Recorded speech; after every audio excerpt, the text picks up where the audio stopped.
Assalamualaikum warahmatullahi wabarakatuh. Perkenalkan, nama saya Ziza Khairani. Saya berasal dari kelas Ekonomi Islam 4D. Di sini saya akan lanjut meresum materi yang kedua yang judulnya Konsep Uang Menurut Konvensional dan Dalam Pandangan Islam. A. Peranan dan fungsi uang. Dalam sejarahnya, peranan dan fungsi uang telah berkembang secara pesat, tanpa mengenal batas, ras, bangsa, dan negara, sehingga uang telah ikut memberikan andil yang penting dalam proses perkembangan peradaban manusia secara global. Dengan uang, manusia bisa membeli rasa aman, bersosialisasi, dihargai, dan dihormati. Dengan uang, manusia dapat mengaktualisasikan dirinya. Sedangkan fungsi uang, itu ada dua fungsi. Yang pertama, fungsi asli, yang kedua, fungsi turunan. Fungsi turunan ini terbagi-bagi lagi. Yang pertama itu sebagai alat pembayaran, yang kedua untuk menentukan harga, yang ketiga sebagai alat pembayaran hutang, dan yang keempat sebagai alat penimbun kekayaan. Masuk yang B, definisi uang dalam Islam. Islam memandang uang hanyalah sebagai alat tukar, bukan komoditas atau barang dagangan. Uang adalah sarana dalam transaksi yang dilakukan dalam masyarakat, baik untuk barang produksi maupun jasa.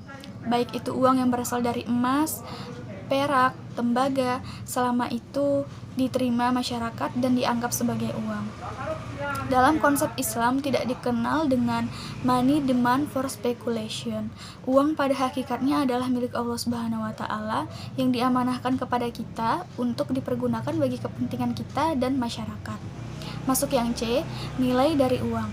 Nilai dari uang diukur melalui 1. Kemampuan untuk menentukan harga pembelian dan penjualan barang dan jasa. 2. Nilai nominal yang tertera pada uang. 3. Bahan pembuatan uang seperti jenis kertas atau logam. 4. Tingkat kesulitan pembuatan uang tersebut. Masuk yang D, klasifikasi uang atau jenis-jenis uang. Jadi, jenis-jenis uang ini bisa dibedakan berdasarkan bahannya, berdasarkan nilainya, berdasarkan lembaga, dan berdasarkan kawasan. Nah, kalau yang berdasarkan bahan, itu dibedakan atas uang logam dan uang kertas. Kalau yang berdasarkan nilainya, dibedakan bernilai penuh dan tidak bernilai penuh. Kalau yang berdasarkan lembaga, itu dibedakan menjadi uang kartal dan uang giral. Dan yang terakhir berdasarkan kawasan itu dibedakan menjadi uang lokal, uang regional, dan uang internasional. Masuk yang E, yaitu standar moneter. Standar moneter adalah pengukur atau patokan dijadikannya uang dalam perekonomian suatu negara. Standar moneter harus memperhatikan ukuran, ciri-ciri khusus, dan jumlah uang yang beredar dalam masyarakat agar memudahkan pemakaian uang itu dalam perekonomian. Standar moneter yang digunakan dapat berupa logam dan kertas. Masuk yang F, uang beredar. Uang beredar adalah kewajiban sistem moneter atau bank sentral, bank umum, dan bank perkreditan rakyat, termasuk terhadap sektor swasta domestik, tidak termasuk pemerintah pusat dan bukan penduduk.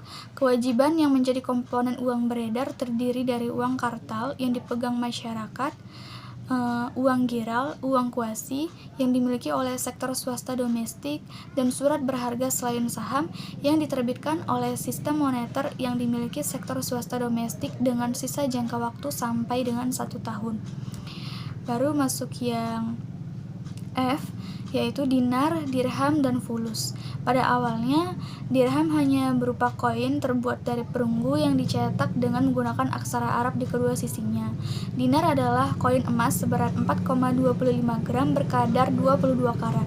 Sedangkan fulus adalah mata uang tembaga atau alloynya yang dimaksudkan sebagai alat tukar recehan untuk pembayaran benda-benda kecil dengan nilai di bawah satuan dirham terkecil yang beredar di suatu wilayah. Masuk yang G, yang terakhir, sejarah dan perkembangan uang dalam Islam. Uang di masa kenabian Nabi Muhammad SAW. Dinar di masa Nabi Muhammad SAW, dari awal ia diutus menjadi nabi sampai ia meninggal, bentuk fisik dinar masih sama seperti bentuk keadaan awal, yaitu bentuknya masih berbeda-beda dan sudah diketahui berapa berat dan kadar karatnya. Uang di masa Abu Bakar As-Siddiq radhiyallahu an, di masa pemerintahan Khalifah Abu Bakar As-Siddiq radhiyallahu an, keadaan bentuk mata uang dinar masih sama dengan masa Nabi Muhammad SAW. Hal ini disebabkan karena masa pemerintahan Khalifah Abu Bakar As-Siddiq relatif pendek dan banyak juga perkara atau rintangan yang harus ditangani. Yang terakhir yaitu uang di masa Umar radhiyallahu an. Pada masa Khalifah Umar radhiyallahu an, perkembangan uang mulai dirasakan, namun lebih banyak berkaitan dengan uang dirham atau uang perak. Pada awalnya dirham hanya berupa fulus perunggu yang dicetak dengan menggunakan aksara Arab di setiap sisinya. Baiklah, itu tadi resume dari materi yang kedua. Sekali lagi saya mohon maaf apabila dalam video ini banyak salah-salah kata. Saya mohon maaf. Semoga video ini dapat bermanfaat untuk kita semua.